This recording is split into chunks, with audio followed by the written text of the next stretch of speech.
Tout de suite. Magazine.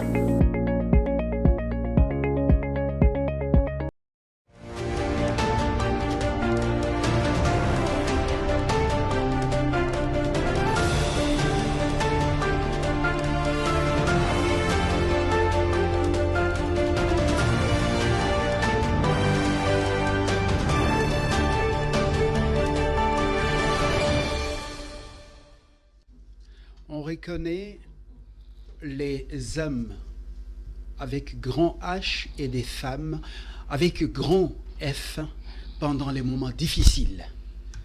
Oui, ce temps, c'est un temps déterminant pour tout un peuple que nous sommes, pour cette nation.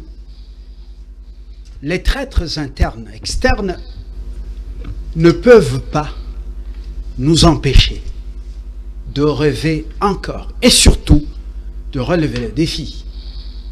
Parce que les grandes nations sont passées par des moments douloureux et c'est quelques hommes et des femmes qui ont pu relever le défi et redonner de l'espoir.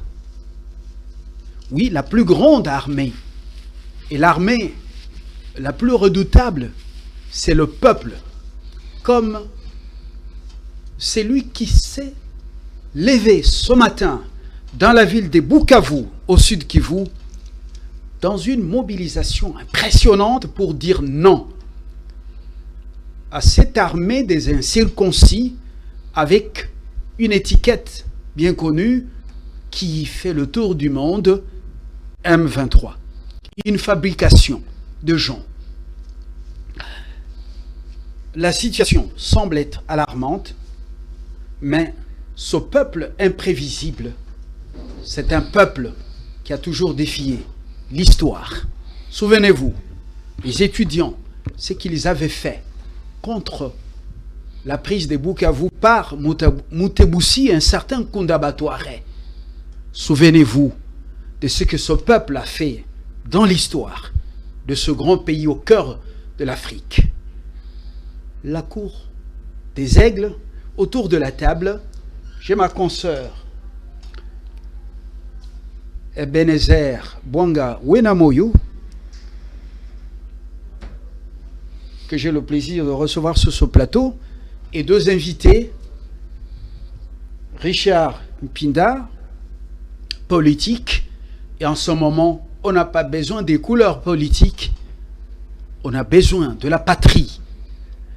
Et en face de lui, à ma gauche, Mutabazi Sekimonyo, Jojo, pour les intimes Joe. Ouais. Bienvenue. Merci. Alors, eh bien, nous ne sommes pas venus ici au plateau en pleurnichard.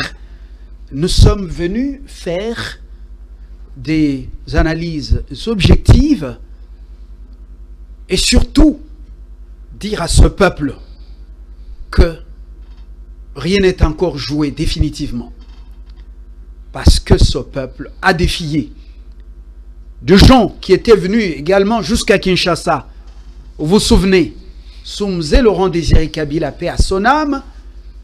Oui, le pouvoir était déjà parti en ce moment-là parce qu'ils avaient Yinga.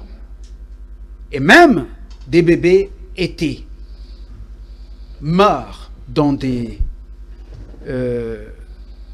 maternités et surtout les prématurés. Mais souvenez-vous de l'appel de Laurent Désiré Kabila. Alors, cette nation va survivre. Nous allons d'abord commencer par le Conseil dit de sécurité de l'ONU, l'ancienne Société des Nations. On dit, lorsque vous suivez Eben, vous avez suivi la réunion d'urgence d'hier dimanche? Oui. Eh ben, est-ce que vous avez l'impression que ce pays, notre pays, a des partenaires crédibles?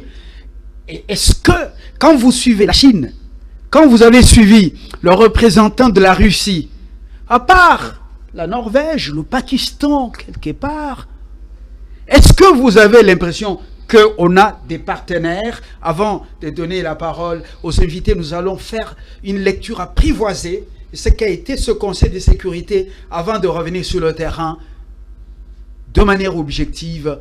Nous assumons. Eh bien, est-ce qu'on a des partenaires? Même ceux qui s'abreuvent de nos ressources ici étaient dans l'hypocrisie avec des formules bien écrites sous la dictée même discours de Pleurnichard. Oui, Fabien Lumbala, c'est clair comme l'eau de roche que la RDC n'a pas de partenaire. Si on se pose la question, c'était déjà la 40e séance du Conseil des Nations Unies. Ben, ce qui est bizarre, c'est qu'on ne fait qu'appel à 2 réunions. On tourne autour du même discours des années. Les appels par-ci, les appels par-là, alors que les heures, les minutes, le jour passe, les mois passent, la terre reste sanglante dans la mesure où il y a des vies humaines, en tout cas, qui aujourd'hui, malheureusement, on peut le dire, on n'a pas le choix, on doit quand même l'admettre. Aujourd'hui, il y a des hommes qui meurent de l'autre côté dans l'Est. Ben, moi, je me pose la question. Des millions, nous sommes. Ce pays connaît le plus grand génocide de l'histoire de cette humanité, Eh ben, sous la barbe des hypocrites et qui sont là et qui vous donnent l'impression d'être avec vous. Malheureusement, nous ne pouvons que compter sur nous-mêmes. La RDC ne se trouve que seule, alors elle ne doit que compter sur elle et sur son peuple. C'est fini. Richard Mpinda, avant de passer à José Kimonyo, la Chine est un grand partenaire de la RDC. Hier, vous avez suivi son représentant, vous avez suivi le représentant de la Russie, et vous avez suivi le Royaume-Uni, les États-Unis d'Amérique, même discours. On sent que les alligators se sont partagés les choses dans le changement ou le basculement de la géopolitique. Eh bien, Bachar al-Assad, livré par Poutine, avec le chef de l'Al-Qaïda aux affaires, regardez le balai diplomatique à Damas. Et puis, dans l'Ukraine, Zelensky, ayant compris le jeu, il est en train de chercher là où il va s'abriter pour être loin. Et il a compris que le vautour, se sont déjà partagé la chose. Ce sont les Américains qui arrachent le marché pour la reconstruction de l'Ukraine, plus de 400 milliards de dollars. Et puis de l'autre côté, Poutine, lui, bon, il est rassuré d'avoir les parties du territoire de l'Ukraine. Quelle est votre lecture personnelle du Conseil de sécurité de l'ONU hier? Déjà, il faut se le dire, hein, moi je n'ai rien attendu du Conseil de sécurité. Je ne parle pas en tant que cadre d'un parti quelconque, je parle en tant que citoyen congolais. Parce que lorsque l'on interroge l'histoire, vous vous rendrez compte d'une chose, que cette situation ne date pas de maintenant. Rappelez-vous comment les rebelles, cette rébellion, cette affaire a commencé. Rappelez-vous que Kengo nous rappelle d'ailleurs qu'en 1995, lorsqu'il était Premier ministre, il tient une conférence de presse pour dire que nous avons subi des pressions pour laisser entrer hommes et munitions de l'ancien régime du Rwanda en 1994. Et donc, c'était un plan qui avait été mis en place et qui devait être fidèlement exécuté. Et le Rwanda, avec la complicité... Pierre Péan, le français, l'a dit, c'était pour mettre la main basse sur les richesses du Congo. Allez, laissez-moi évoluer. Oui. C'était pour, en fait, avec la complicité de la communauté internationale, la pression exercée par l'ONU sur Mobutu, le Rwanda ou le Rwandais sont entrés ici, précisément les FDLR. Et donc, partant de cette réalité-là, Kagame au pouvoir, il a un prétexte pour justifier sa présence en République démocratique du Congo. Et cette situation n'a pas changé. Cette situation, à ce jour, n'a pas changé. Nous sommes en 1997, à l'entrée de l'AFTEL, on va vous trouver un Joseph Kabila, et plutôt Musée Laurent Désiré Kabila, qui n'était pas concerné par cette affaire de l'AFDEL.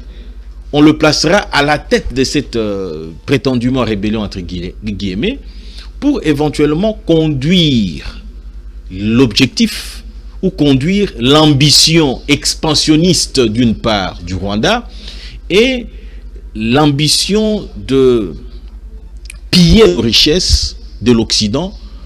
Ainsi, Kabila se retrouvera à la tête de ces structures que nous sommes, lorsque Kabila va le surprendre pour la première fois, c'est lorsqu'il prêta serment en tant que président de la République, parce qu'il n'était pas attendu de se comporter tel quel.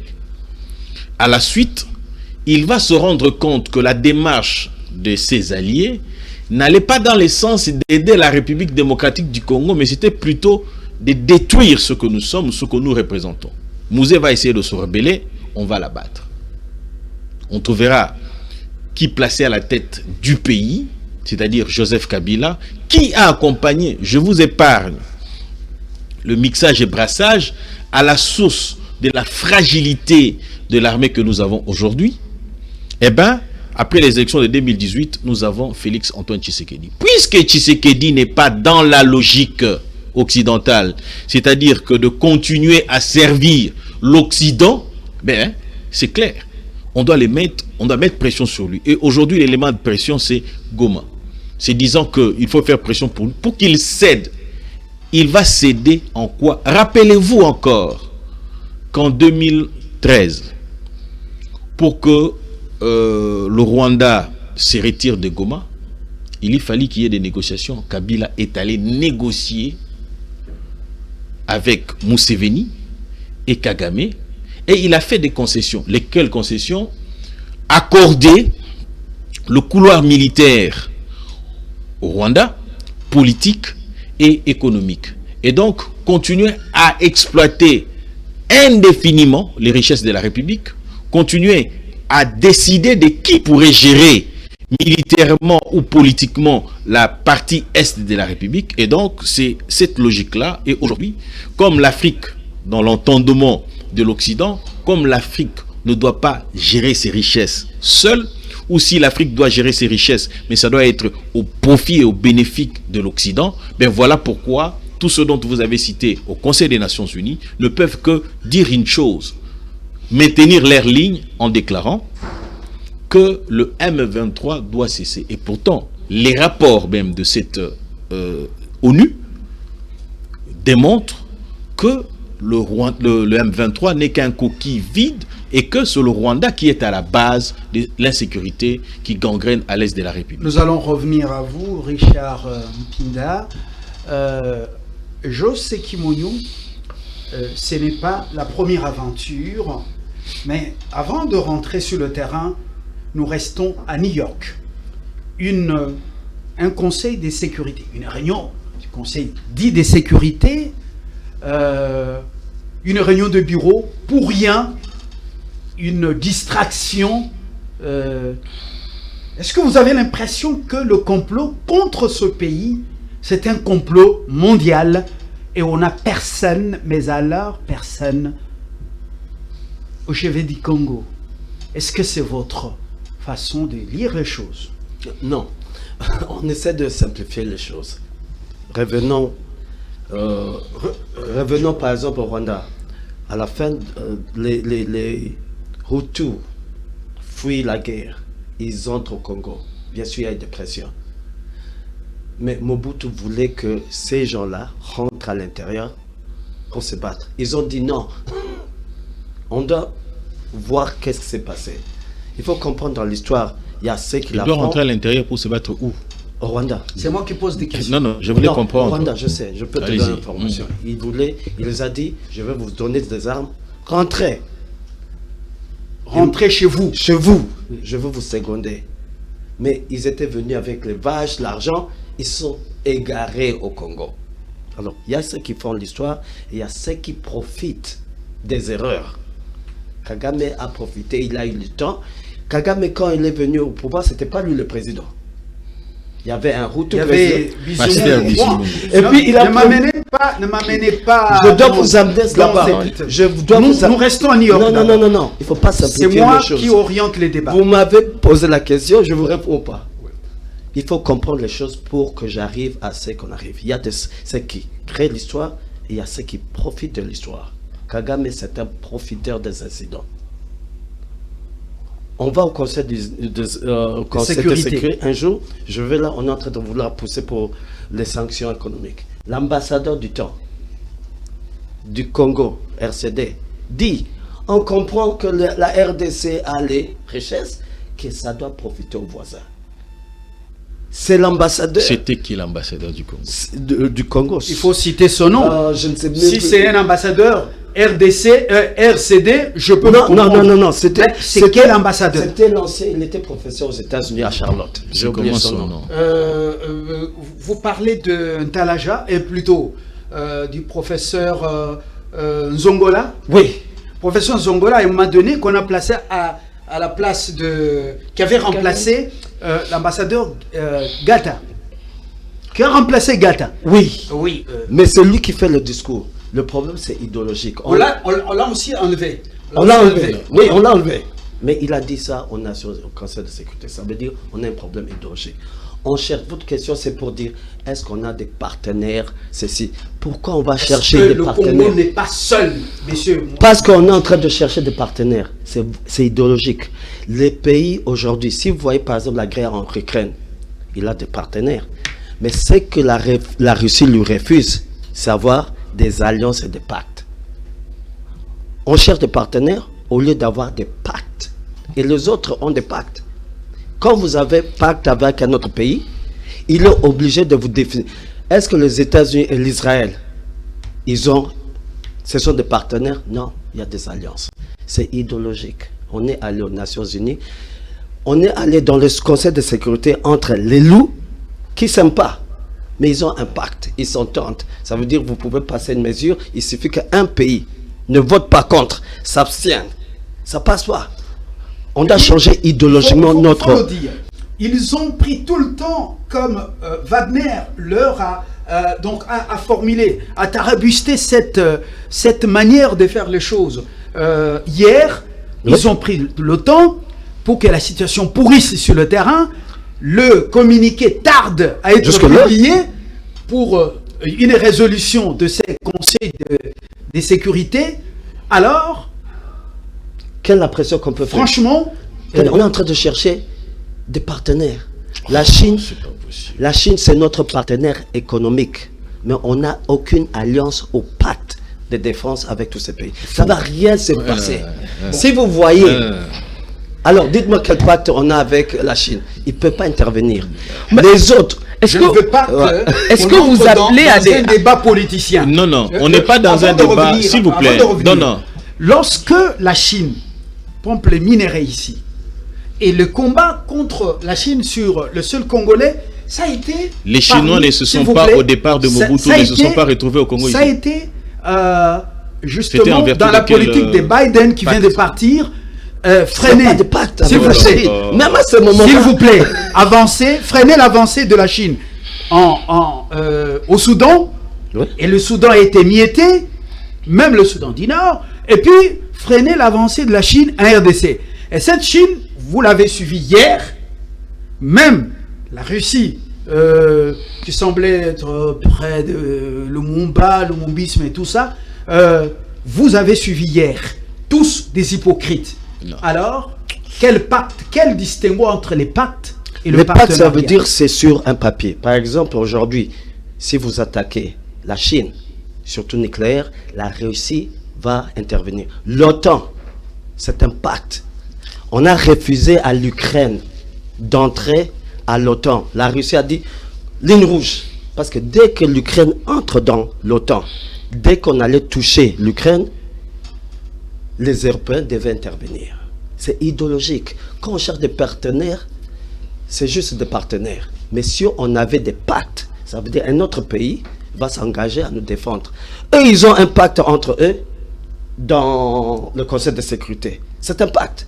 Il suffit qu'une personne sorte. Ils vont que défendre. Les États-Unis ont un pacte de finances économiques et défense avec l'Israël. L'Israël a bombardé Gaza. Hein. Ils ont bombardé. Mais les États-Unis n'ont rien fait parce qu'ils ont un pacte. L'Arabie Saoudite, ils ne vont pas intervenir en Israël. Parce qu'indirectement, il y a le pacte avec les États-Unis. L'Égypte, qui est un pays arabe, ils n'ont pas ouvert les portes pour que les réfugiés sortent, parce qu'il y a un pacte, ils touchent 1 milliard par an. Pour juste ce pacte-là. Voilà. Madame Wenamoyo, justement, ce pays, sous Mobutu Zahir, a beaucoup contribué à la lutte contre l'apartheid. Mobutu a pris les risques de la tribune des Nations Unies pour prendre position en faveur du peuple noir sud-africain contre l'apartheid. Il l'a fait contre Israël en faveur de l'Égypte. Entre un ami et un frère, le choix est clair. Et l'ANC a bénéficié des millions de ce pays dans la lutte contre l'apartheid. Alors, sur le continent, apparemment, on trouve qu'il n'y a que l'Afrique du Sud qui est reconnaissante. Est-ce que ça vous inspire une question? Parce qu'on nous dit qu'il faut chercher des partenaires. Je veux d'abord revenir quand vous parlez de pacte, est-ce qu'à l'heure actuelle, où nous avons déjà des preuves sur terrain, ça barre, nous le savons tous, est-ce que actuellement l'appel à des signatures de pacte tient toujours au regard de la situation présente sur terrain? Oui, parce qu'un pays n'a pas d'amis, il n'a que des intérêts. Aujourd'hui, quand le Congolais meurt, toi tu as mal, mais ce n'est pas le Chinois qui aura mal. Hier, il y a Gaza qu'on bombardait tout le temps. Pourquoi on n'a pas envoyé les militaires? On a besoin de pactes. On doit comment on appelle, monter le niveau de nos relations avec les gens. On tue le Congolais, c'est à Congolais de se défendre. Si on avait un pacte avec notre pays, il sera d'office obligé d'intervenir en RDC. Parce que c'est un agrément. On n'a pas des agréments, on a peut-être des échanges commerciaux avec les gens. Richard Pinda, pacte, partenariat, quelle recette? Non, je ne veux pas aller dans la logique de tordre l'histoire.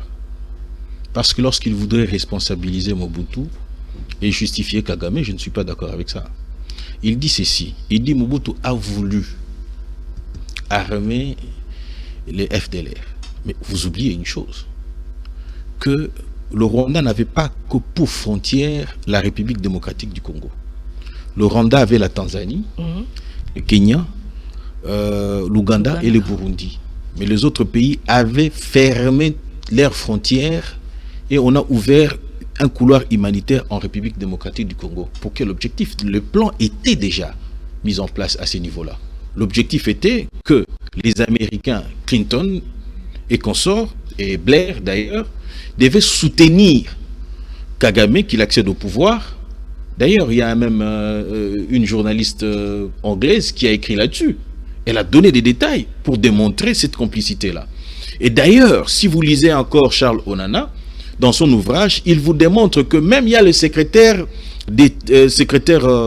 d'État anglais aux affaires étrangères, était plus clair pour dire qu'il fallait que ça soit fait ainsi pour que l'on vienne exploiter les richesses de la République démocratique du Congo. Il y a même une congressiste américaine qui a été démise de ses fonctions, tout simplement pour avoir voulu voir clair par rapport à ça.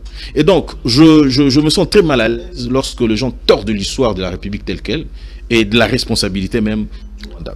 Et donc, l'opinion retiendra que c'était voulu par les puissances occidentaux. C'est faux de parler des pactes. Nous avons des pactes avec la SADC. La France n'est pas, la République sud-africaine n'est pas venue ici pour nos beaux yeux. Nous avons des pactes même avec les Américains. Lorsqu'on parle, s'il faut aller dans sa logique, nous avons un partenariat militaire. Non, partenariat public, partenariat privé, privilégié. Non, pas partenariat privé, parce que ici nous sommes entre États. Partenariat privilégié. Selon tout à la fait. chanson des Est-ce Américains. que vous avez lu, Oui. Selon la chanson des Américains. Vous avez lu. Et l'ancien ambassadeur Vous avez lu. chanté ça. Comment on l'appelle? Zita. Il avait un autre nom. Oui, un distracteur qui était venu ici pour endormir Kinshasa. En fait, la réalité n'est pas à ce niveau-là. L'Afrique doit rester dans cet état primaire pour que l'on exploite nos richesses. Posez-vous la question de savoir, c'est quoi l'intérêt de la guerre qu'on mène au Mali? Vous n'allez pas me dire que le Mali n'avait pas de pacte avec la France. Quel est l'intérêt ou la justification de la présence militaire de la France sur le sol malien? Nous avions, excusez-moi s'il vous plaît, s'il vous plaît, la République démocratique du Congo avait même un cas ici à Kamina où ils logeaient les militaires américains, même ici à Kinshasa, ici le camp Kokolo, je crois, ils y logeaient des Américains. C'était en vertu de quoi? Si ce n'était que principalement pour préserver leurs intérêts et en retour préserver les régimes qui se retrouvaient en place. Je serais d'accord avec vous lorsque vous évoquez la question d'intérêt. Parce que ici, pour que la Russie intervienne en notre faveur, il faut des assurances.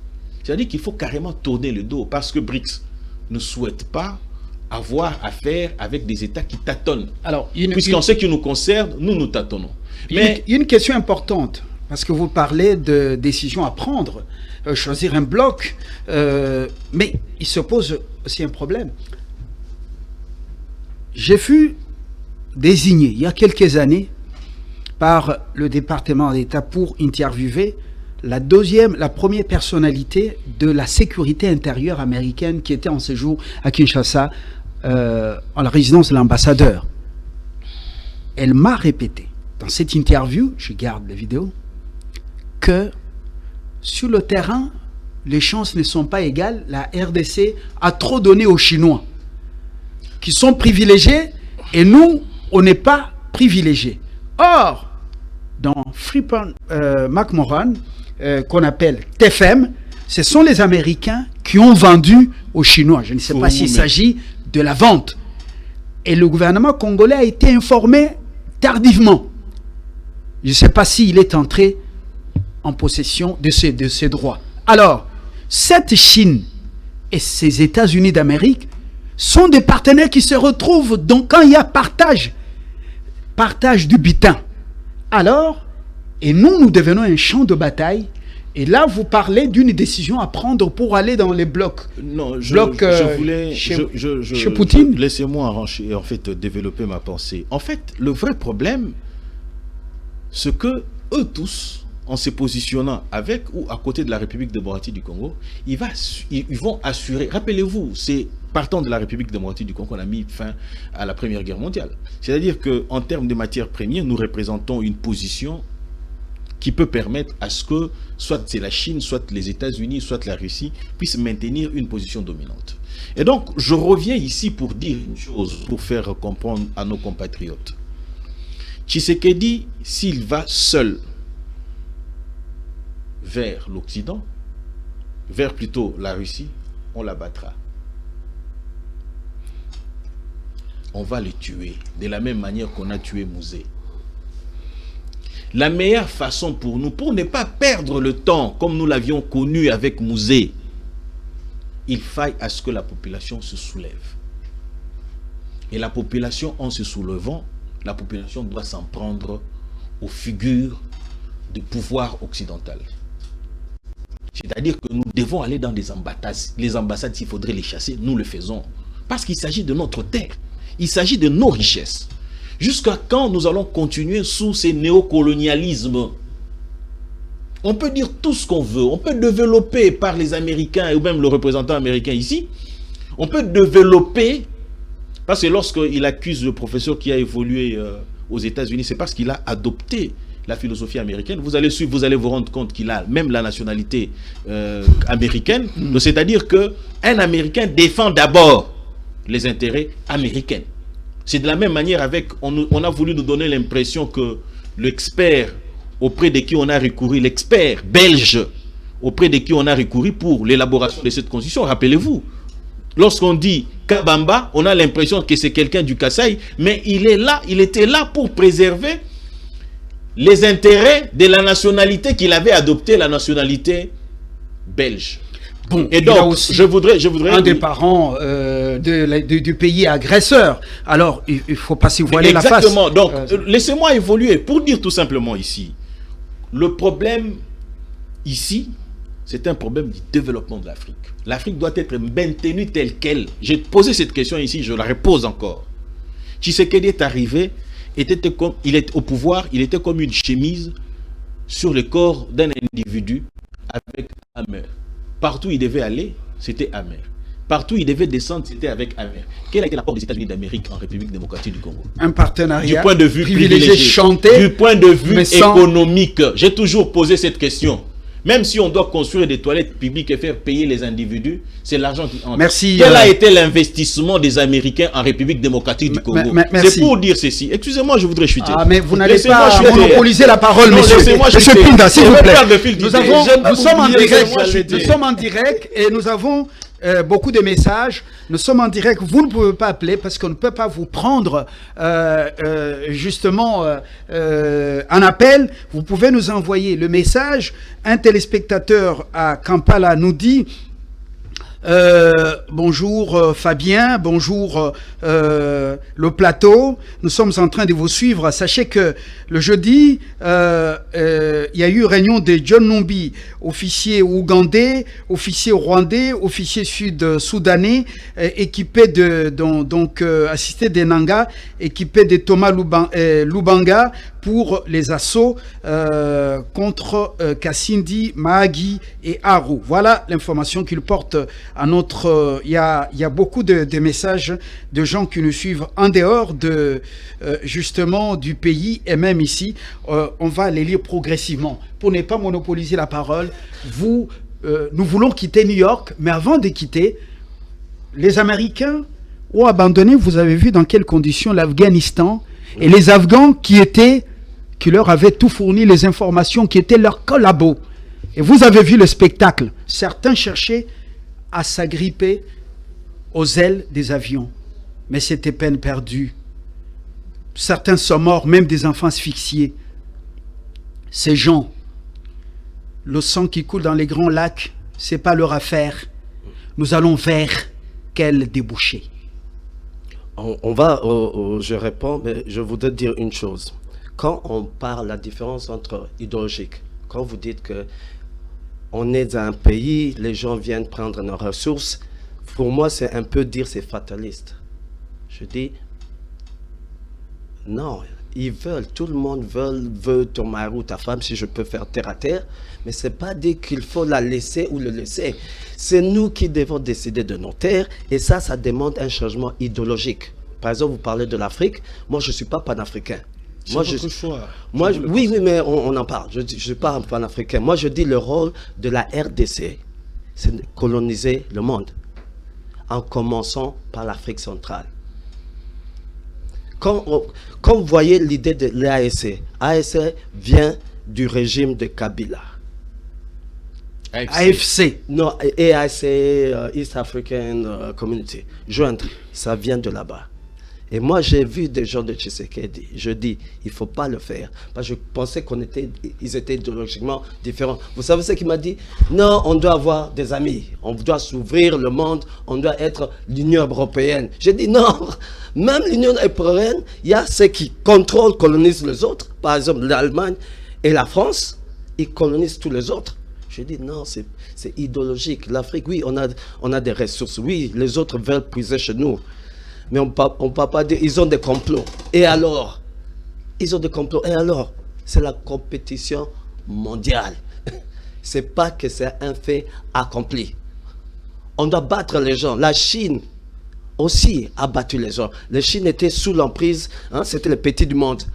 Mais ils ont pu se faire être dépendants. Ce n'est pas parce que par amour des autres, mais comme ils ont pu, comme je peux mettre ça, comment en résumé, ils ont triché. Ils sont devenus la deuxième puissance économique. On ne doit pas dire que les autres ont plus de pouvoir que nous. C'est nous-mêmes. C'est nous-mêmes idéologiquement. On doit changer idéologiquement. Tant qu'on parle du panafricain, on ne va pas y rêver. On doit avoir l'idée que comment voulez-vous que la RDC colonise toute l'Afrique ou le monde du moment où l'Afrique, la RD Congo dans le cadre du monde ne sait pas d'abord parler en termes de la communauté africaine pour attirer les autres vers elle. Et quand je parle de colonisation, on n'a pas à attirer les autres. On a allé faire la guerre aux autres. Non, économique. On doit faire la guerre économique. On sait que nos voisins, vous êtes contradictoire avec vous-même. Le seul Je dois pas calmer, je dois... Non, c'est important. Vous êtes contradictoire avec vous-même. Vous dites qu'il faut aller imposer économiquement. Ouais. Et entre-temps, vous avez dit avoir interdit à la RD Congo, aux amis que vous aviez rencontrés, d'accéder... Mais c'est contradictoire. Non, c'est ça ce que je veux dire. EAC a un objectif principalement économique, a été créé pour des raisons économiques. Oui, mais moi je dis on n'a pas à joindre l'ASC. On doit coloniser l'Afrique économiquement. On sait que nos voisins, par exemple, le Burundi, vit au dépend de nous. Là, tu vois le bito. Nous quittons le sujet. Non, on part vraiment. On se relance en tout cas dans autre chose. On parle de la situation actuelle dans l'Est. Oui. J'ai posé la question de savoir quelle est la recette actuellement où, nous le savons tous, l'appel au dialogue a été fait. Avant, c'est Kagame qui se présente pour vouloir bien quand même aller au dialogue. Après, le président de la République reste catégorique, pas de dialogue. Actuellement, à l'heure où nous sommes, où les terroristes du M23 et en tout cas ces supplétifs ne cessent de vouloir avancer, que faire actuellement? Si vous étiez membre du gouvernement, quelle serait la manière, stratégie à mettre sous place pour en tout cas éradiquer la paix dans cette partie orientale du pays? Je veux dire ce que j'avais dit il y a 4 ans. On devait ouvrir un front économique. On devait faire la guerre économique avec le Rwanda parce qu'on peut faire des sanctions économiques contre le Rwanda. On devait, on parle du passé. Et je suis en train de dire, je dis ce que j'avais dit. Ça veut dire, je répète. Aujourd'hui, on doit ouvrir le front économique. C'est quoi ouvrir le front économique? Ça veut dire, la question que je veux vous poser. Ça veut dire, selon lui, je ne suis pas son interprète. Je ne suis pas son interprète. Il a plus un peu beaucoup d'anglais dans. Il n'y a pas de souci qu'il parle. Un front économique. Il faut faire la guerre économiquement. Économiquement. Je ne suis pas votre assistant. Non, parce que j'ai déjà répété plusieurs fois, on est ensemble. Mais ça veut dire quoi? On devait commencer à faire une sanction. On dit tout citoyen congolais ou toute compagnie enregistrée au Congo ne peut pas faire un business avec un citoyen rwandais ou une compagnie enregistrée au Rwanda. L'application. C'est une sanction. Donc, ne pas faire les affaires avec toute compagnie, toute société qui a un capital des sanctions économiques, nous avons vu. À un moment donné, lorsque nous nous sommes ouverts, nous sommes allés vers... C'est moi qui dis. C'est ça les sanctions économiques que je préconise. Elle m'a demandé. Et ça va créer. Ce que ça va créer, ça veut dire que c'est pas seulement... On ne va pas toucher seulement l'économie rwandaise. On va toucher tout le monde qui est au Rwanda, qui veut un couloir au Congo. Et la guerre économique, elle est psychologique. Kagame a besoin d'argent pour faire la guerre. Le seul pays qui peut nous répliquer économiquement, c'est la Zambie. C'est le deuxième partenaire économique. Tous ces gens autour, nous, on peut imposer ce qu'on veut. Ils ne vont rien dire. Ils vont se courber à nos demandes. Monsieur Mpinda, alors, le Burundi... J'aurai le même temps de parole. Oui.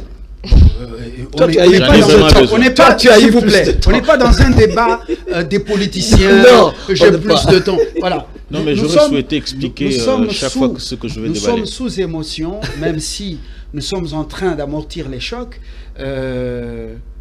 À regarder, on a vu la face de tout du monde par rapport vis-à-vis du Congo.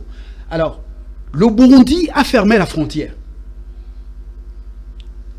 Connaissant que celui qui a Kigali, c'est un rusé, même si on dit il est déjà en train de partir, il est déphasé. Bon, ça n'a pas collé avec son fils qu'il prépare parce que lui n'a pas grandi comme lui en Ouganda où il a le cœur de tuer et ainsi de suite. Yann Kagame, il s'est entouré de tous ceux qui ont plus évolué au Congo, qui parlent Lingala, parce que eux, ceux qui Banyongiye, demain, ils peuvent lui parler. Ceux qu'il a amenés avec lui de l'Ouganda n'ont pas assez de cœur et ils constituent maintenant un danger pour lui. Alors, dites-nous concrètement. Le Burundi ferme la frontière. Mais nous, on n'a pas fermé la frontière. Après autant d'années de guerre, parce qu'on est en guerre. Et l'ambassade, c'est maintenant qu'on demande à l'ambassade de fermer.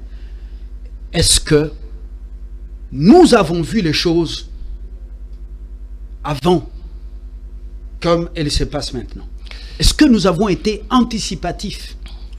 Non, je crois bien que lorsque nous partons des conséquences en oubliant l'origine de conséquences que nous avons aujourd'hui, nous allons à côté. Je prends du point de vue économique parce que lorsque on ferme les frontières, ça a des conséquences économiques.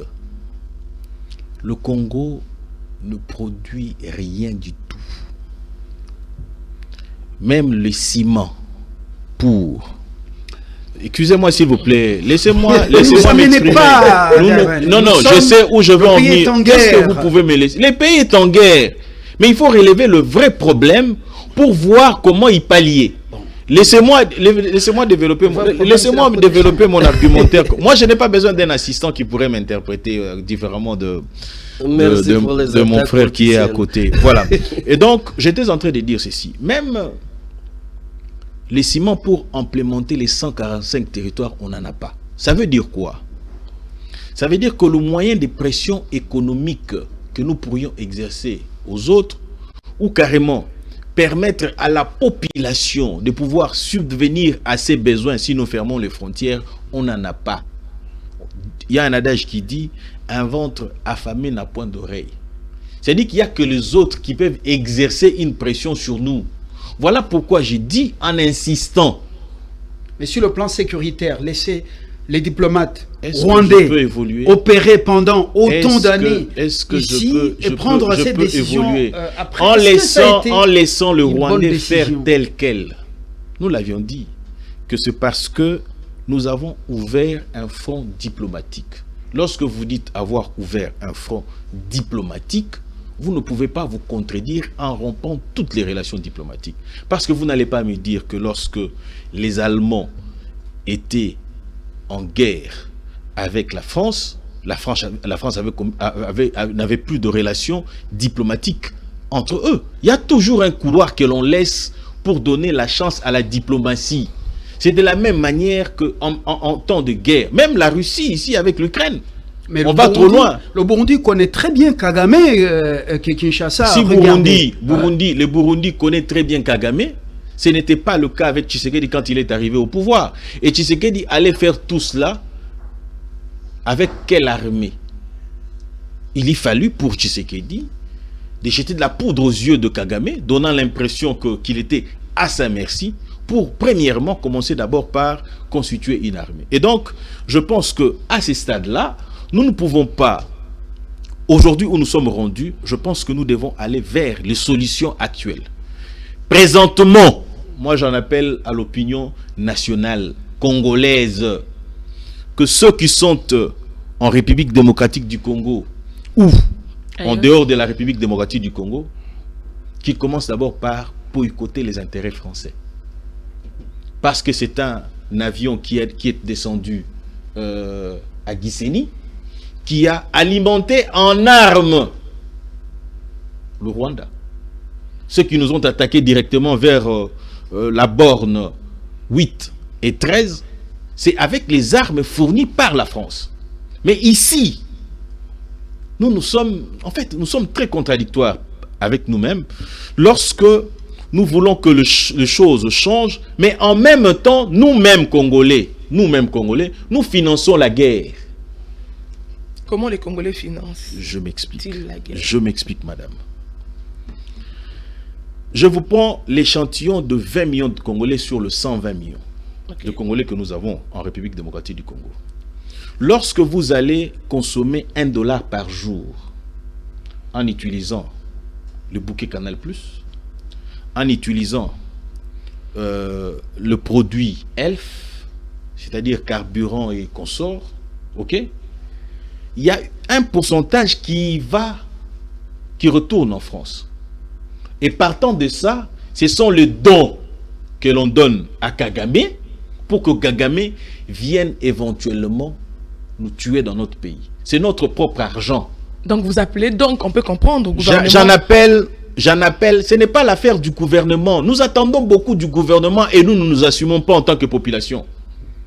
Le gouvernement a sa part de responsabilité, mais nous, en tant que citoyens, que faisons-nous? Merci. Voilà pourquoi il faut une conscience patriotique, commencer par boycotter. Tout côté les msami tout kaliboso ya station Elfouana, nous tout kata moko kota na quantité. Et vous pensez vraiment que ça serait la recette favorable? Ça serait l'une des recettes favorables parce que les guerres dans le monde, c'est économique. La France est en mauvaise posture. La France va-t-elle continuer à alimenter militairement et financièrement le Rwanda? Lorsque nous portons un coup à l'économie française. Il n'y a pas que la France. Non, je prends à titre illustratif. Il y a l'Union européenne commencé... qui a un partenariat avec le Rwanda. Le régime leur fournit il faut commencer des quelque matériels. Part. Qui est le chef Quel est le chef de l'Union européenne? Tout le monde sait que le couple franco-allemand ne tient pas. C'est plutôt la France qui prend la tête de l'Union européenne. Nous avons vu comment est-ce que la commissaire européenne se retrouvait avec Macron en Russie, en Chine, et quelle a été l'attitude de Macron. Macron était complètement effacé parce qu'il voulait donner l'impression que c'était l'Union européenne. Voilà. Et donc, je chuterai en disant ceci. Bitumbao to salamboka oyo.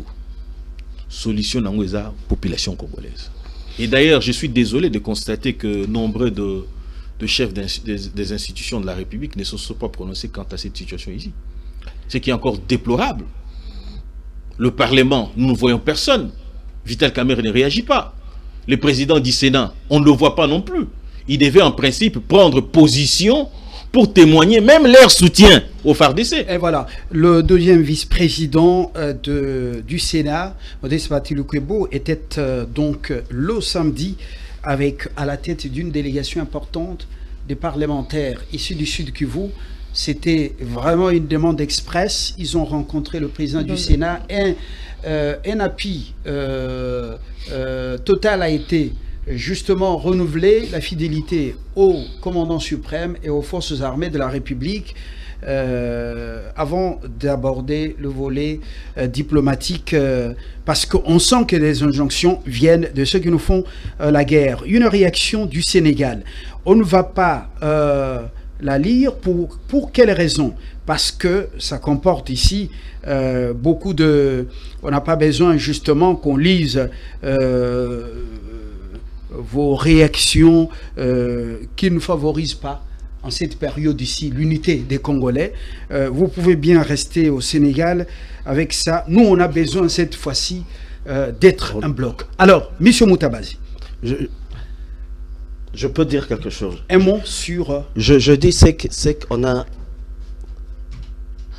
On doit comprendre le Congo, être optimiste. Quand vous dites qu'on ne produit rien, c'est faux. Allez regarder combien on exporte. Est-ce qu'on exporte ce qu'on doit avoir? Non, on exporte beaucoup. Le café qui est exporté par le Rwanda, il vient du Congo. On exporte. C'est le Rwanda qui exporte le oui, mais on a produit. Hein? Mais on exporte beaucoup. Il ne faut pas dire qu'on exporte, qu'on ne produit rien. Et puis ça, c'est une conclusion hâtive et dangereuse. Dangereuse. On ne produit rien. On ne produit rien. Peut-être vous allez dire on ne produit pas assez, j'allais comprendre. Mais rien, ça veut dire qu'on est zéro. Deux, dire que Tshisekedi est venu, quelle armée il allait faire? L'armée qui se bat là. C'est l'armée que Tshisekedi a trouvée. Oui. S'il vous plaît. Tous les colonels, tous les jeunes. C'est encore diminuer l'armée congolaise. Moi, je vous dis aujourd'hui, on n'a pas besoin de patriotisme. On est la 8e armée africaine. Cette armée-là peut faire le boulot. C'est maintenant la question de la mission qu'on lui donne. Alors, qu'est-ce qui manque à cette armée, pour ce que vous le dites? Rien, c'est juste la mission. C'est la mission qu'on donne. Par exemple, je veux dire à haute voix la pensée. Je dis, le président a trop de cœur. Il a trop de pitié. Quand vous voyez, les négociations, Je ne l'interromps pas. quand vous voyez les négociations, c'est le président Tshisekedi qui allait négocier entre l'Ouganda et le Rwanda Bayokana. On s'est dit, il fallait Atika Baraba Bunda, ça allait nous profiter. Quand on voit dans les négociations, le président a trop de cœur. Quelqu'un, j'allais techniquer pour dire, il pouvait être un pasteur, un bon pasteur. Je dis, c'est l'orientation de l'armée. On est la 8e puissance africaine. En nombre, en armes, on peut frapper les 66e sur l'échiquier mondial. 66e puissance militaire. Militaire. Comment les autres n'arrivent pas à les frapper? C'est la mission dans cette guerre idéologique. Pour moi, c'est frapper tout le monde. Eux, c'est non, négociation, ça va nuire certaines personnes. Moi, j'avais déjà dit, quand ils étaient à Bunagana, il fallait qu'on les surplombe avec les effets matériels.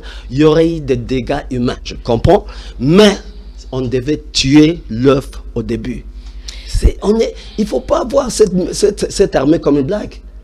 On a une armée très forte, on a une économie très forte, mais on a un problème de développement idéologique. C'est la mission. On dit on doit s'ouvrir sur le monde. On a pitié des gens. Moi, j'ai dit non, on peut le faire. Croyez-moi, on n'a pas besoin, je vais répéter une fois, on n'a pas besoin de patriotisme. On a à donner l'armée la mission d'écraser tout le monde. Et ça va marcher. Une réaction qui vient de Paris. Et Laetitia Monzadi a dit jusqu'à 7 heures, Kinshasa, rien. Bukavu, il y en a qui me tarabistent le fait que je sois mouvementé. Eh ben, mais c'est mon pays. Je suis congolais. Ça, c'est mon pays. Est-ce que vous savez qu'il y a des gens qui n'ont pas fermé l'œil la nuit par rapport à ce qui arrive à nos compatriotes dans la partie orientale? Comprenez mon émotion. Oui, on peut être émotionnaire ou émotionnel. Et dit, ça dit, Kinshasa, jusque-là, rien. Hélas, Bukavu, oui, coup de chapeau, mobilisation totale. On a compris, Monsieur Moutabazi. Bukavu a démontré, pour tout le pays, il n'y a que Bukavu qui a démontré aujourd'hui la force, l'âme, qu'il a l'âme congolaise. Mais Kinshasa, c'est toujours... On aime le pays, recherche. On aime le pays différemment. La marche de Bukavu, pour moi, ce n'est pas un effet patriotique, il a un autre sens. Ça démontre que si M23, une armée qui conquit, elle a besoin d'avoir la population qui se soumet. Maintenant, Bukavu vient de lancer un message pour dire, si vous arrivez ici, vous allez tuer. Parce qu'ils avaient tué le Monseigneur. On a tué tellement de gens à Bukavu, à l'occupation rwandaise d'avant, mais Bukavu n'a jamais cédé. Ça veut dire, bravo Bukavu, la fête pour Bukavu, pour dire à M23, si vous allez là-bas, vous allez tuer et ça va créer des conséquences. Goma, je dis aux gens, Goma n'est pas encore tombé. Goma est occupé. Est-ce que ça va tomber? Ça veut dire qu'ils doivent établir l'administration. Hein? Aujourd'hui, Goma est occupé par les forces rwandaises, si on veut dire M23. Mais ce n'est pas encore tombé. Et j'avais dit sur le plan stratégique, émotionnellement, je veux dire c'est mal. Mais sur le plan stratégique, il fallait que ça arrive. Comment ça? C'est quand même très... C'est lourd comme... en fait, votre prise de position. Comment expliquer? Il fallait que Goma soit occupé aujourd'hui. Soit occupé aujourd'hui. Parce que si vous regardez... Quelle raison? Le Conseil de sécurité, Bunagana tombe. Rutshuru, Masisi, c'est au village, il n'y a rien. Mais quand c'est Goma, une ville urbaine, ça peut créer une crise humanitaire. On fait un conseil de sécurité.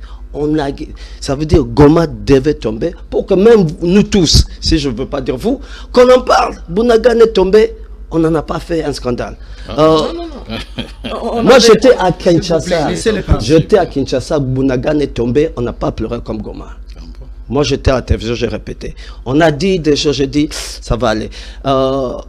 où Roubaïa tombe, on dit M23 vient d'occuper là où il y a 80% des réserves mondiales de cobalt. Mais cobalt, on doit creuser. Le coltan, on doit creuser. On n'a pas parlé de la population. Je dis non, il faut que Goma tombe pour qu'on ait la chance de changer les donnes. Parce que maintenant... Vous contredisez. Il faut que Goma tombe. Vous dites que Goma n'est pas tombé. Goma il est occupé. Mais je disais, il faut que Goma tombe. Qu'ils aillent se dire, ils vont mettre l'administration. Et à ce moment-là, il y aura le défi. Comme maintenant là, la réaction, les Wazalendo. Et il y a autre chose technique.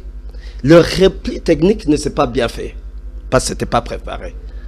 Quand ils prennent Goma, ça veut dire il y a le revers de la médaille. Nous, on est à l'extérieur, on va les attaquer pour les entrer dedans. C'est le revers de la médaille. Mais Goma devait tomber pour des raisons de stratégie diplomatique, militaire.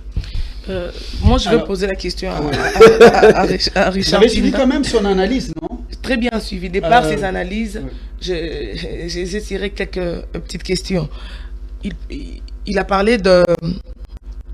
Il a en tout cas parlé de la religion. Même dans la Bible, l'on voit, Richard Pinda, que les textes où les enfants d'Israël étaient obligés d'aller en guerre et l'Éternel les a permis. Allez, vous allez battre l'adversaire devant vous.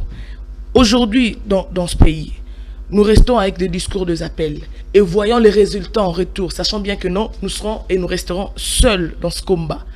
Est-ce que la RDC elle-même ne peut pas se lever et également aller en guerre contre le Rwanda, Kigali et autres, puisqu'il y a des bombes qui tombent chez nous, nous également bombardons de l'autre côté, puisque ça sent que nous sommes également une nation quand même. Écoutez, on ne dira pas que le Rwanda a un seul, parce qu'on donne l'impression qu'il y a le Rwanda seul. À côté du Rwanda, vous avez le Kenya. Et vous avez l'Ouganda. Donc, ce qui voudrait dire, moi, mon vœu le plus ardent, ok? Le président Tshisekedi a acheté beaucoup d'armes qu'on les distribue à la population. Oh. Tout à fait.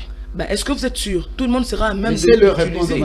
L'essentiel... Parce que là, vous nous appelez au front. Madame, il y a deux choix. Okay. Soit nous devenons esclaves du Rwanda, derrière le Rwanda, l'Occident, soit nous donnons nos vies pour la cause républicaine.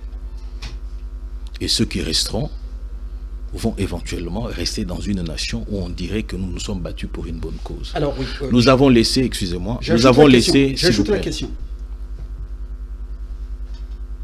Depuis que le malheur s'abat sur l'est de mon pays, et surtout, il y a quelques heures, quelques jours, les ONG dites de droits de l'homme, sociétés dites civiles, les religions qui sont allées dire même au Rwanda qu'on n'est pas en guerre, on n'a pas de problème avec le Rwanda, ces religions se sont tues avec leurs leaders. Mais ce sont des instruments mis en place. Maintenant, là, je ne sens rien. Non, je ne sens vous rien. ne pouvez rien avoir. Même les prières dans certaines religions. Vous ne pourriez rien avoir. Rien. Lorsque vous dites des religions, vous faites allusion à l'église catholique.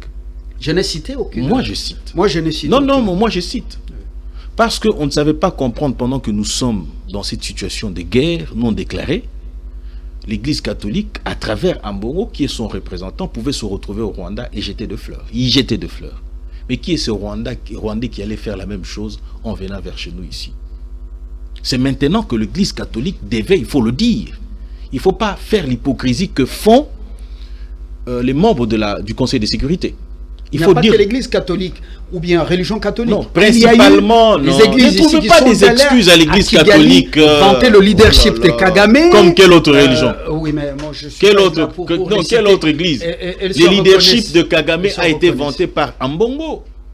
C'est maintenant, je ne suis pas d'accord avec lui lorsqu'il dit que les militaires n'ont pas besoin d'être patriotes. Il y a une autre religion ici qui vient du Comment exécuter, qui est ici grande, qui a loué le leadership de Kagame. Tu as un peu poussé plus loin, je n'ai pas dit ça. Correction. Non, c'est ce que vous avez dit. Vous avez dit que l'armée a besoin d'une mission et non pas du patriotisme. Non. Vous êtes revenu même en critiquant, s'il vous plaît, le Sud Kivu Vous avez même critiqué les Sud Kivu en disant que les Kivusiens dans la rue, nos compatriotes du Sud Kivu dans la rue, ce n'était pas du patriotisme, c'était plutôt un message qu'on lançait au Rwanda. Et pourtant, nos compatriotes du Sud Kivu ont se retrouvé. Vous ne me défendez pas pour que je jouisse de mon temps de parole. Non, parce que vous vous contentez de... Non, mais est-ce que vous allez revenir dans votre temps de parole? Vous allez revenir dans votre temps de parole, s'il vous plaît. Ne lui collez pas. Vous m'avez un discours qui n'est pas le mien. Il dit, mais le peuple l'a dit aux Rwandais. Vous avez mais il a dit que ce n'était pas du patriotisme, madame. Vous ne l'avez pas entendu. Vous vous êtes même exclamé vous-même.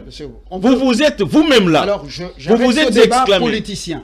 Ce n'est pas un débat politicien. Donc, lorsqu'on parle de la République, donc le patriotisme est beaucoup plus politique que républicain. On vous a posé la question, maintenant vous pouvez répondre. Mais je suis en train de répondre à ma question. Vous m'interrompez sur quelque chose dont vous-même vous êtes exclamé. Vous vous êtes étonné lorsqu'il a dit pas question de patriotisme, fait de Sud Kivu, ce n'était pas du patriotisme. Vous avez insisté pour qu'il donne des clartés là-dessus. Et lorsque je reviens, ça devient mauvais. Écoutez, les patriotismes, c'est tout ce dont on a besoin, surtout pendant ce temps ici. Et c'est le patriotisme qui peut occasionner le sacrifice suprême lorsque j'appelle à la distribution des armes. Si on n'est pas patriote, on ne prendra pas une arme pour aller défendre la patrie. C'est le patriotisme qui me pousse, parce que moi je n'ai des pays que ce pays ici.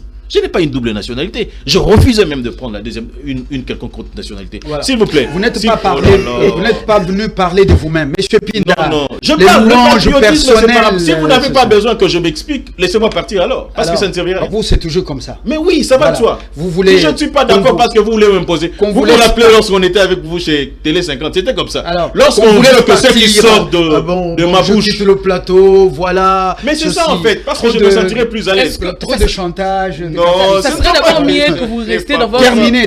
Non, je vais terminer pas lorsque vous ne voulez pas que j'évolue. La prise d'armes par la population. Non, mais je suis en train d'évoluer. Vous voulez évoluer par rapport à ce sens. Mais je suis une victime. Parce que j'ai l'impression d'être agressé par vous. C'est ça le problème. Allez-y. Bon, ce n'est pas que j'ai dit que je suis agressé par vous. C'est juste une façon de l'amener à chuter un tout petit peu. En fait, le problème, c'est quoi? J'étais en train de dire... C'est le patriotisme qui me pousse à tenir ces discours-là, parce qu'il s'agit de moi ici. Et qui dit que, d'ailleurs j'avais déjà commencé cette démarche ici, je n'entre pas chez Elf, je ne consomme pas ce qui est français, même en termes d'habits et tout ce qui va avec, je ne le fais pas. Pourquoi? Parce que je pense que si nous le faisons au nombre de 20 millions par exemple, lorsque nous sommes à 120, c'est-à-dire que ce sont des milliards que la France va perdre. Et la France aujourd'hui en difficulté sera réellement en difficulté pour continuer à soutenir. Et ainsi de suite, nous pourrions évoluer. D'ailleurs, j'ai pris une initiative de détruire certains appareils Apple. La conséquence, c'est qu'aujourd'hui, nous sommes devant le cours des tribunaux avec Apple, plutôt contre Apple, pour éventuellement exiger à ce qu'ils arrêtent d'acheter les minéraux. Là, vous présentez... Vous allez poser la question, je lis ce message qui vient de Kampala. Il faut aussi une grande surveillance sur le Grand Nord, c'est-à-dire Kasindi, le lac et le lac Édouard. Il y a une réunion aujourd'hui la nuit, comme nous sommes concentrés sur Goma, de changer les attaques vers la cité frontalière de Kasindi. Vous comprenez que l'Ouganda joue son rôle de manière diffuse contre la stabilité de la République démocratique du Congo. On n'a pas de partenaires, on n'a pas d'amis, nous sommes seuls, peut-être Dieu. Dieu, je dis bien Dieu. C'est quand tout le monde nous abandonne. Nous accompagne dans tout ce que nous faisons. Nous devons maintenant prendre nos responsabilités, nous en tant que population. Alors là, vous ne présentez qu'un seul tableau, celui de la population. Tout à fait. Alors, qu'en est-il de nos autorités, le gouvernement qui actuellement, comment je peux m'exprimer, dont l'attitude actuellement étonne plusieurs. Okay. Nous sommes devant un fait accompli, nous sommes en guerre, mais le gouvernement reste silencieux. Il est certes vrai que le président Tshisekedi, quand il est arrivé au pouvoir, ce n'est pas une excuse que je lui présente, il n'a pas trouvé d'armée. C'est-à-dire qu'on n'avait pas une armée organisée, la preuve en est que le général Ekenge, qui est le porte-parole des FARDC, a fait une émission où il disait pour aller s'entraîner, par exemple, ils prenaient des bâtons avec lesquels ils allaient faire les entraînements. Nous avons vu la même chose. C'est la même stratégie qui a été mise en place au Mali. Pour aller faire la guerre, ils prenaient des bottes, ils portaient des bottes juste à l'aéroport pour monter dans l'avion. Maintenant que le président Tshisekedi a formé des militaires, ou a fait former des militaires, on ne doit pas se contenter des militaires qui défilent, qui paradent ça et là. Non, pas du tout. Il faut faire la guerre. En allant faire la guerre, il faut aller au Rwanda avec un objectif précis. Voilà. De tuer Kagame et de remplacer le régime Kagame par quelqu'un d'autre qui nous sera favorable pour préserver la paix dans le Grand Lac. Et ça ne se dit pas sur un plateau de télé pas, pour aller, par exemple, changer le régime au Rwanda. Ça ne se dit pas sur un plateau de télé. Pourquoi pas? Alors, c'est qui parce qu'ils étaient fiers d'avoir tué, tué le général Peter, Chirumine, tout ce que vous voulez, ainsi de suite, tout ça. Mais pourquoi nous on ne le dirait pas? Alors, paix à son âme, Chirumwami. Alors, est-ce que vous êtes défaitiste?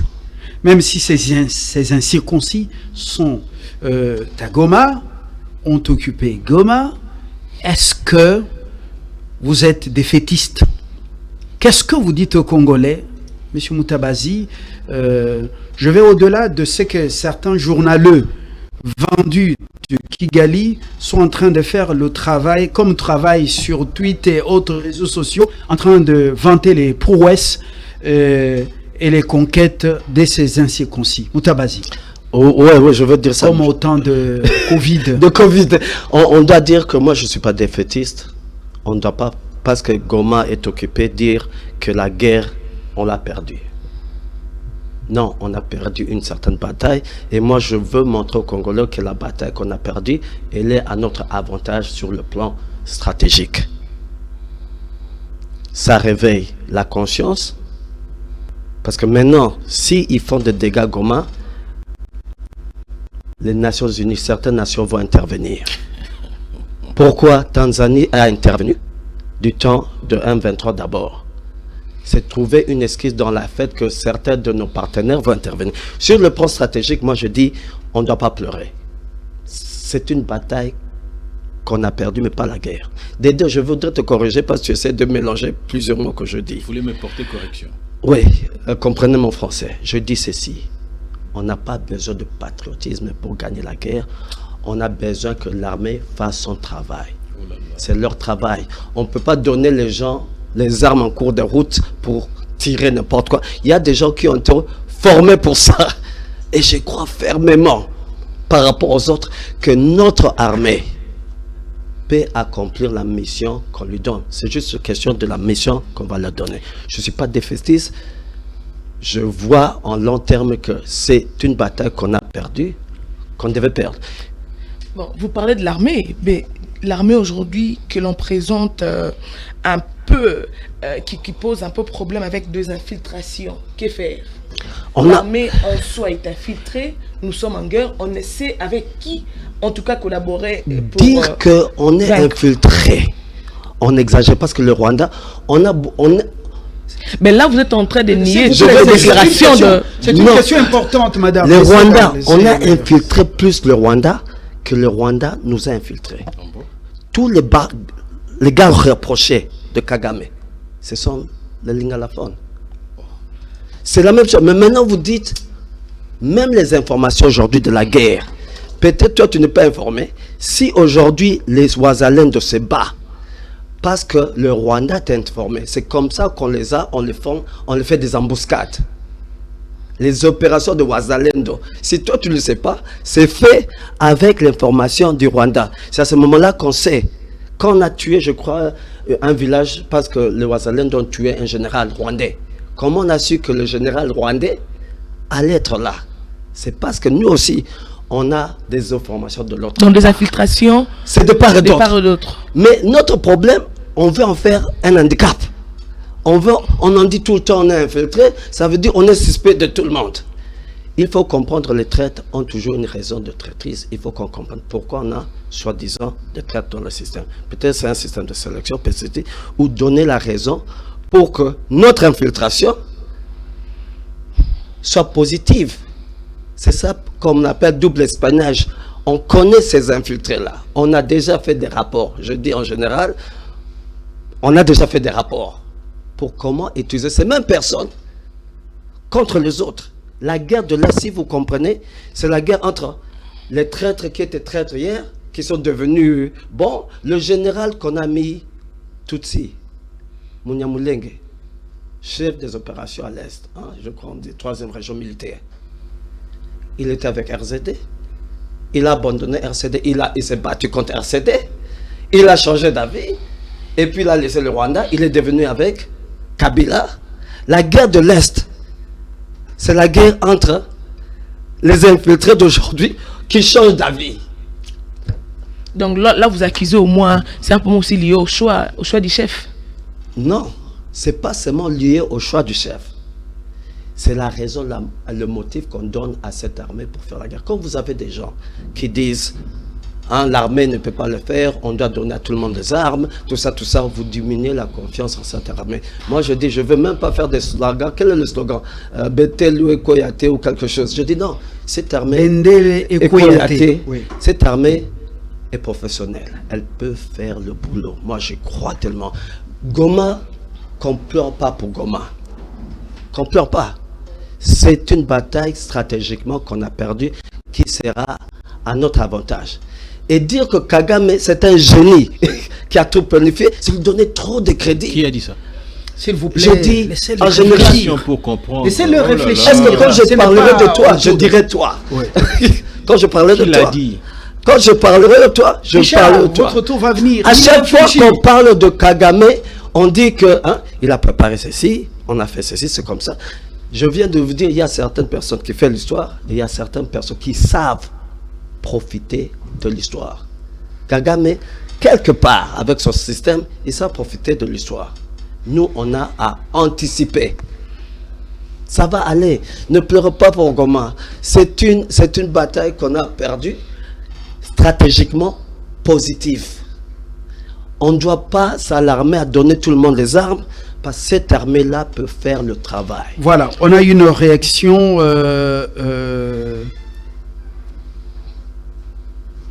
Voilà, la réaction dit quoi? Bonjour, je vous suis depuis Nyoki. Nyoki, c'est dans le Maindombe. Le frère en veste là-bas n'a pas assez d'arguments. Moi, je soutiens l'idée de l'autre ami qui a dit que c'est une question des missions assignées à l'armée. Maintenant, mettons les discussions de côté. L'armée doit changer des stratégies. C'est Pasteur Thierry Nziminse de Pignoki dans le Maindombe. Bonsoir, moi c'est Mireille, je suis dans la ville de Bukavu en train de vous suivre. Merci Mireille, merci Pasteur Thierry. Vous avez justement donné cet argument. Nous avons l'autre message parce qu'on ne va pas lire tous ces messages. C'est... voilà, oui. Qu'est-ce qu'il nous dit? Bonjour, chers patriotes.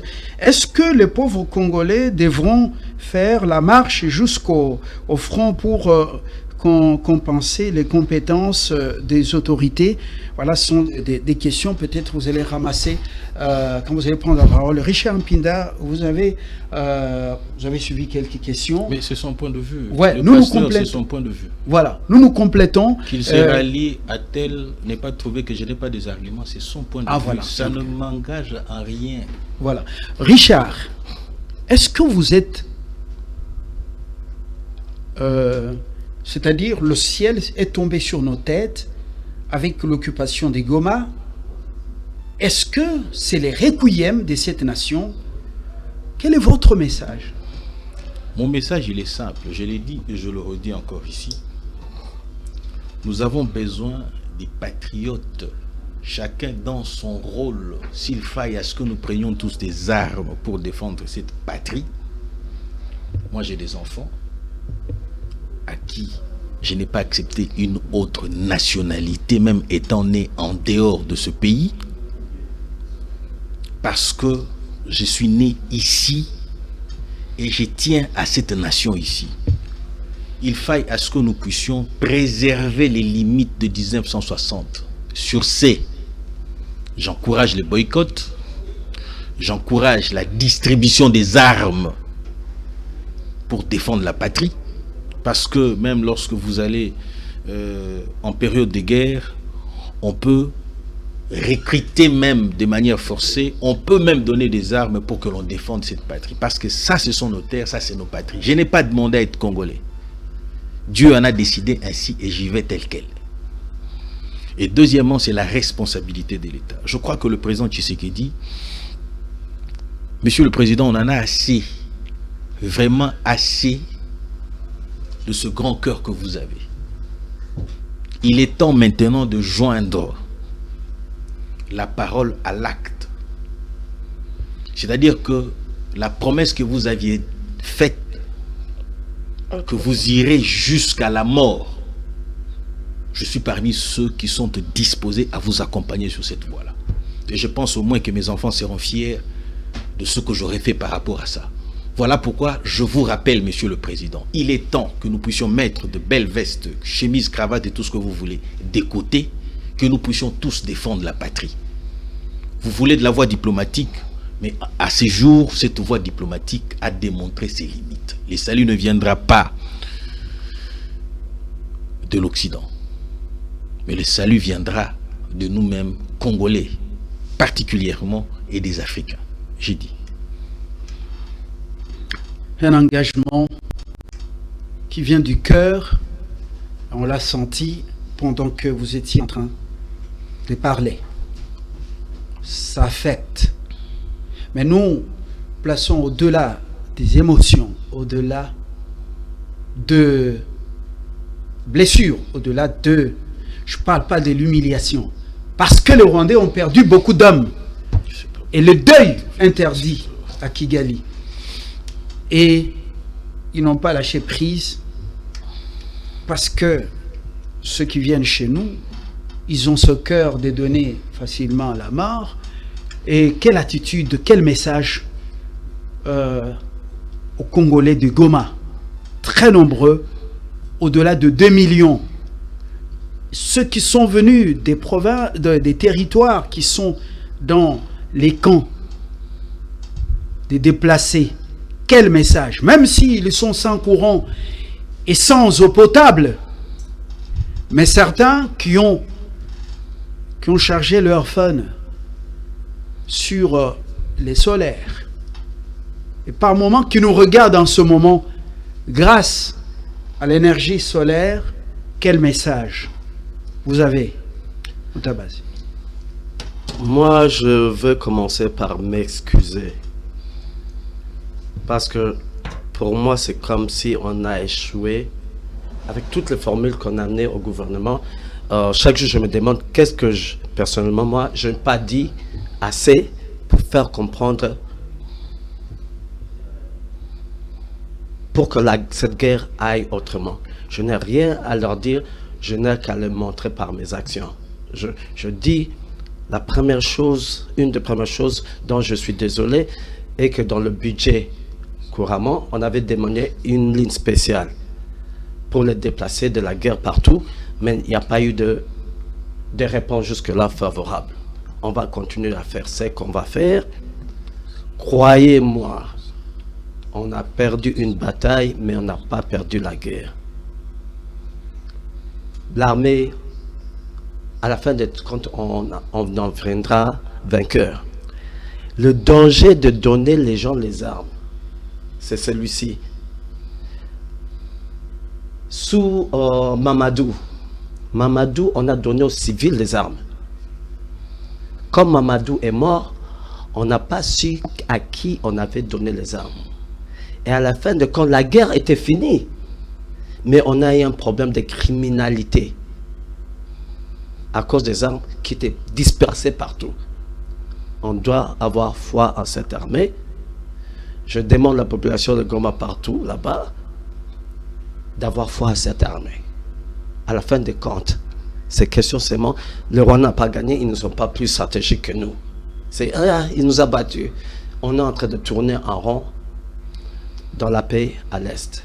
Et j'espère que maintenant, malgré que le président Tshisekedi, j'espère qu'il va prendre des décisions, j'espère que même il va faire sortir un nouveau gouvernement qui va démontrer un gouvernement de guerre spécifique.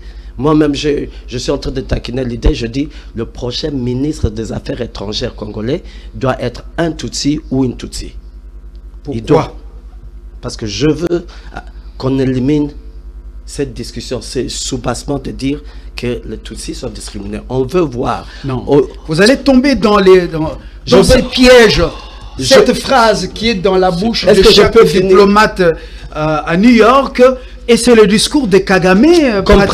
Comprenez maintenant la réunion des Nations Unies de sécurité.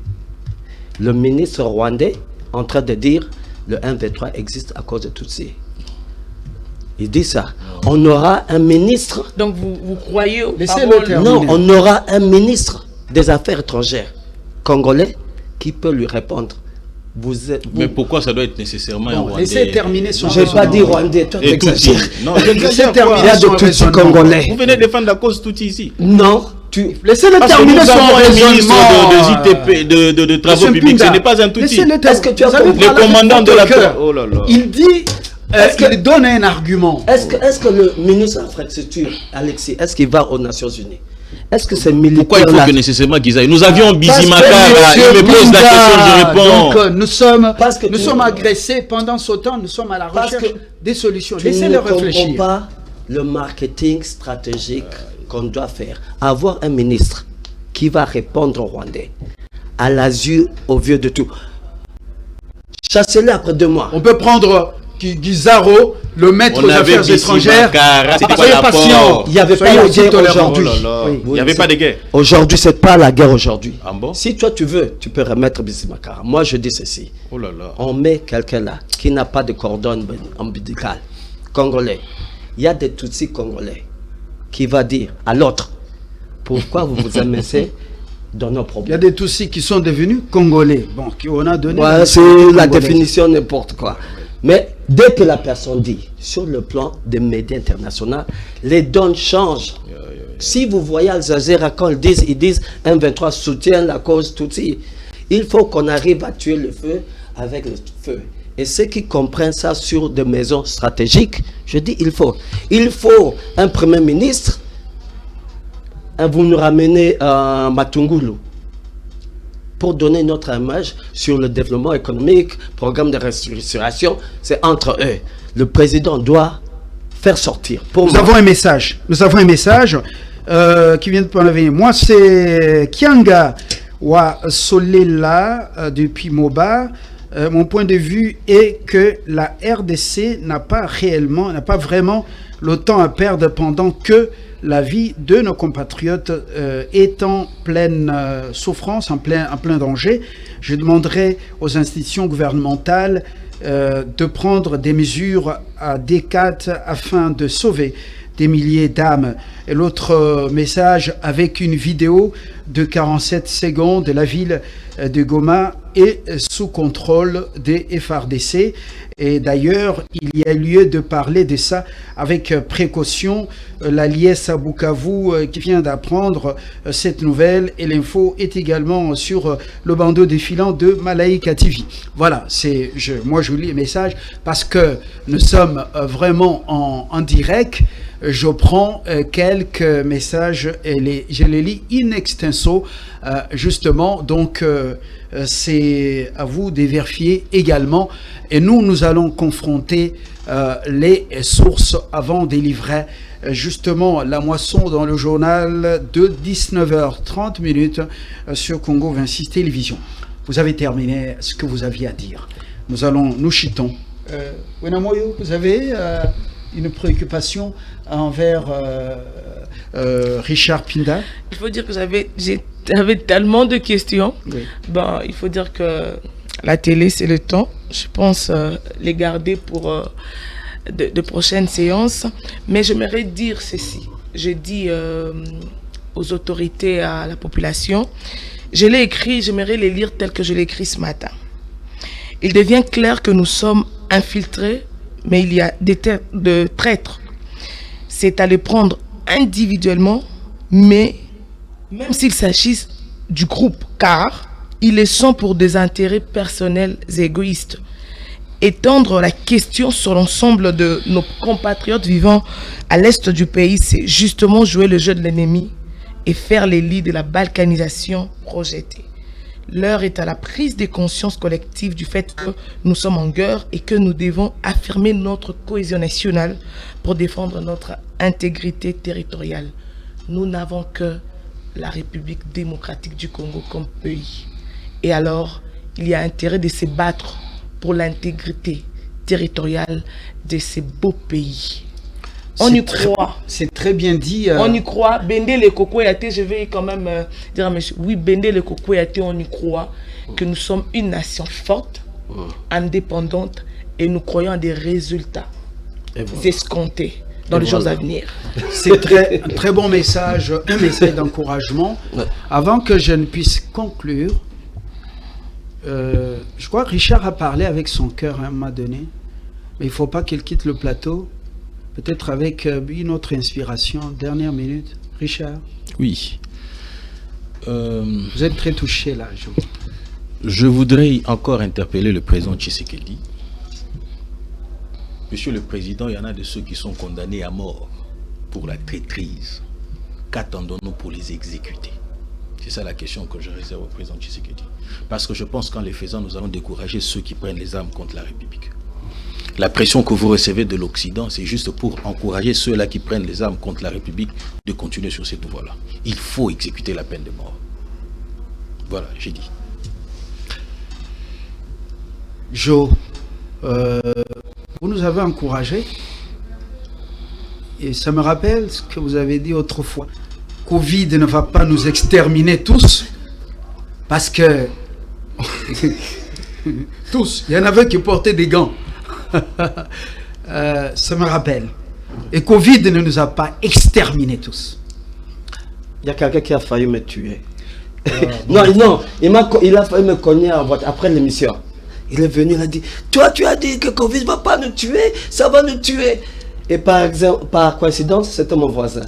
Alors chaque fois que je le vois, même aujourd'hui je dis, tu vois, Covid ne nous a pas tué, tu allais me tuer pour rien. Voilà. Un message de la fin, nous terminons. Je dis, on aime tous le Congo, on l'aime différemment. Je crois à mon frère, tout ce qu'il dit, ça vient de nos cœurs. Bravo, on doit avoir des points de vue différents, mais on doit faire la guerre intelligente. On doit aimer le Congo, mais on doit aimer plus le Congolais. Moi, je ne parle pas de la terre. Moi, ce qui me préoccupe, ce sont les Congolais, protéger nos frères. Je suis prêt qu'on fasse beaucoup de choses, mais l'essentiel, qu'on sauve des vies congolaises. C'est une des raisons que j'avais dit qu'on attaque le fonds économique pour éviter de mettre trop de bottes. Et ça va aller. Le Congo, à la fin des comptes, on sera vainqueur. Prenons soin d'autres Congolais. J'attends voir le nouveau gouvernement. Est-ce que le président va nous donner un signal fort pour dire que c'est un gouvernement de guerre, au lieu que vous ayez des ministres qui crient à gauche, à droite, hein, qui ne sont pas même de leur, comment on appelle, ministère, hein, sous leur devoir, mais ils se mettent à la télévision, dire qu'il y a la guerre, dire ceci. Père le maire, c'est un gouvernement désordonné. Est-ce que le président va nous fournir un gouvernement qu'on verra, on va se dire, on est prêt pour gagner la guerre? Bon.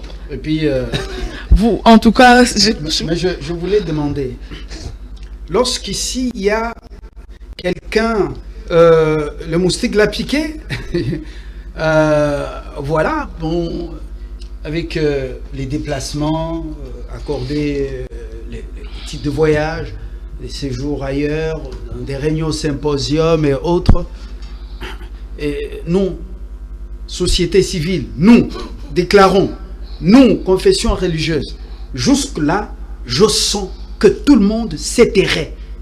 Alors, c'est au nom de la neutralité au milieu du village, c'est ça?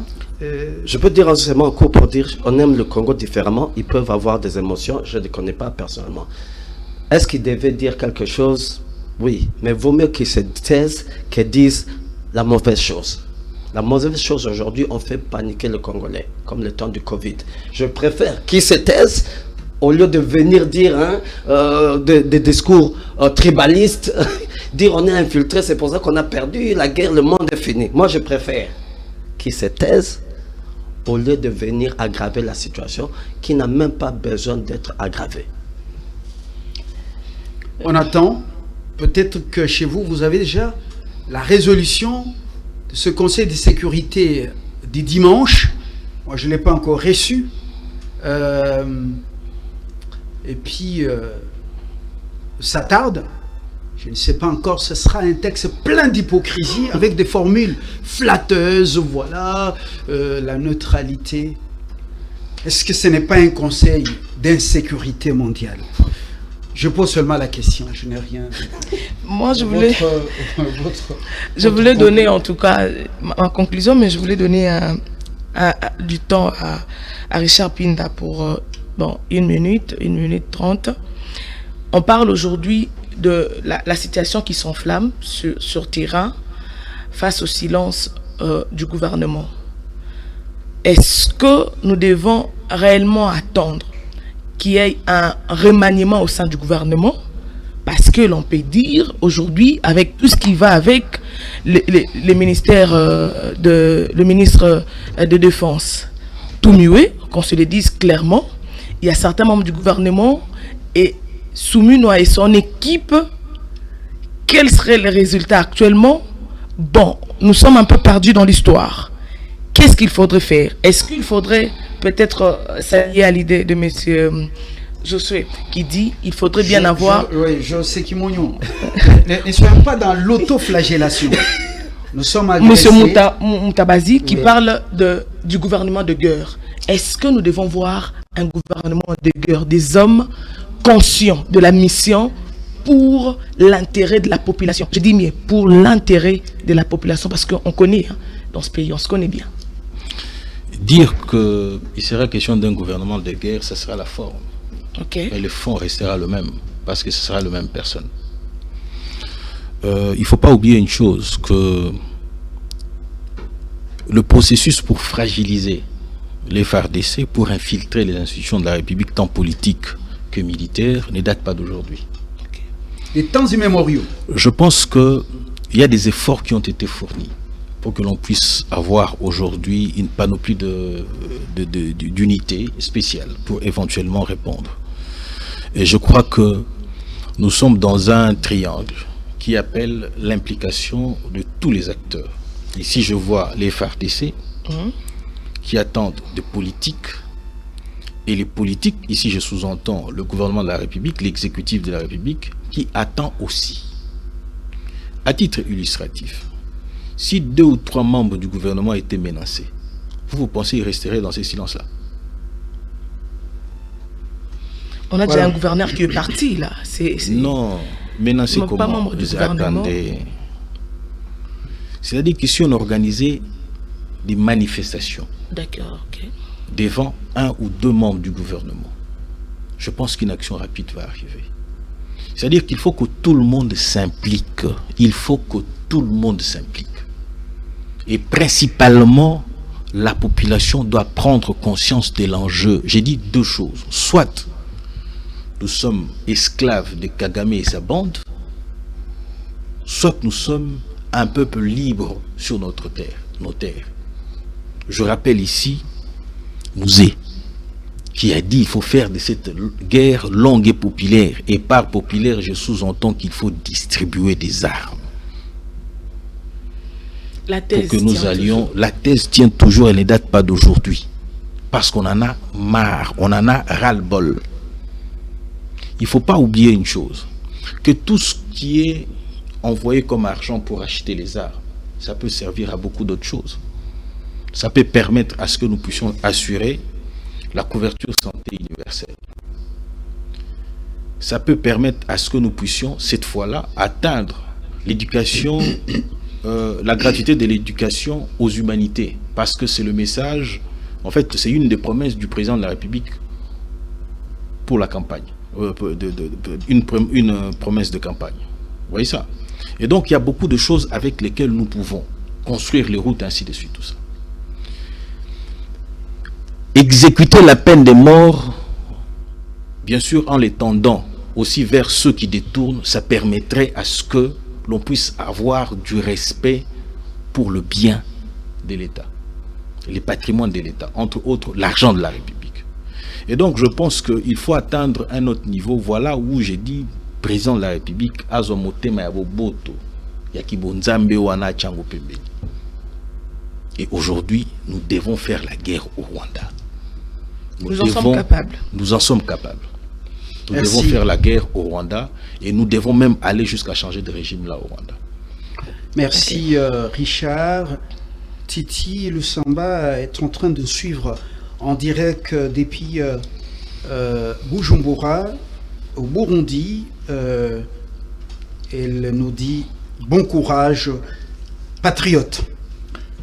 Vous avez également beaucoup de réactions. Philippe Wabesha signe ce message. Bonsoir, monsieur le journaliste, c'est Ngota. Ngota Égalité. Je suis à Béni, nous vous suivons en direct. Et nous, les Congolais, nous voulons la paix totale. Bonsoir, je vous écris depuis la Chopo. Est-ce qu'il n'y a pas moyen d'envoyer des missiles à Kigali? C'est possible, chers frères. Le président avait dit les erreurs du passé ne reviendront plus. Pourquoi cette erreur? S'il vous plaît, c'est John Walekela qui vous écrit. Qu'est-ce qui manque au gouvernement? Moi, c'est Férouzi, François, je suis à Kindu. S'il vous plaît, monsieur le journaliste, comment est la situation de Goma? Je suis vraiment désolé. Comprenez que les Congolais sont blessés dans leur amour propre. S'il vous plaît, dites à notre frère qui est à votre gauche que la proposition de nommer encore ceux qui sont la source des problèmes à notre pays à des postes stratégiques, c'est une erreur grave.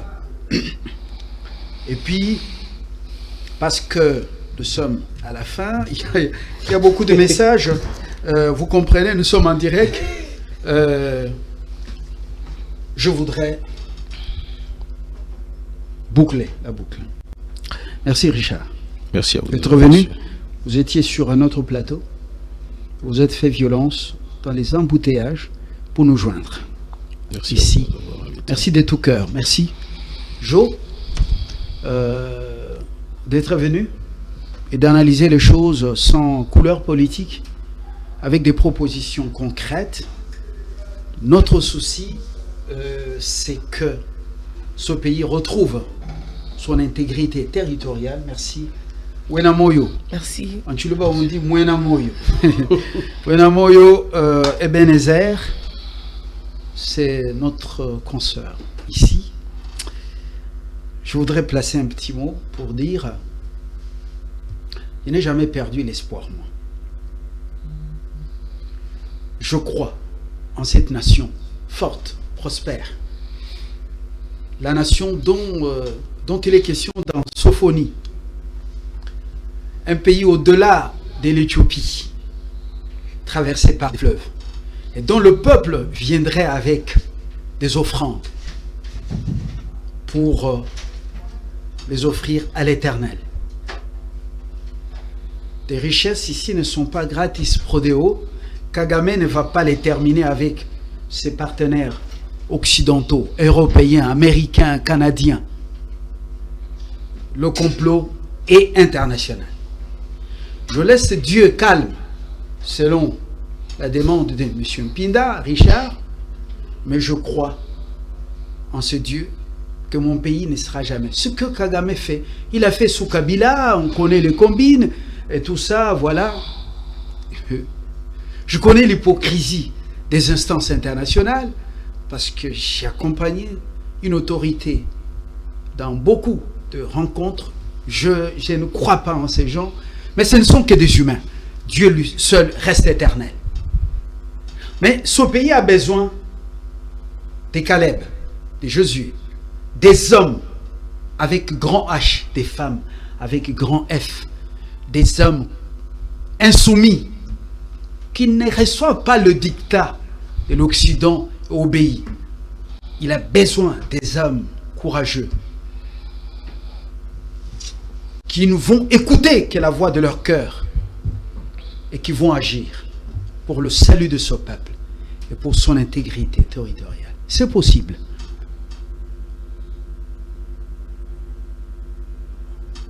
Kagame aujourd'hui c'est vous. Demain ça ne sera pas vous. Ceux qui vous utilisent, ils ont utilisé Mobutu.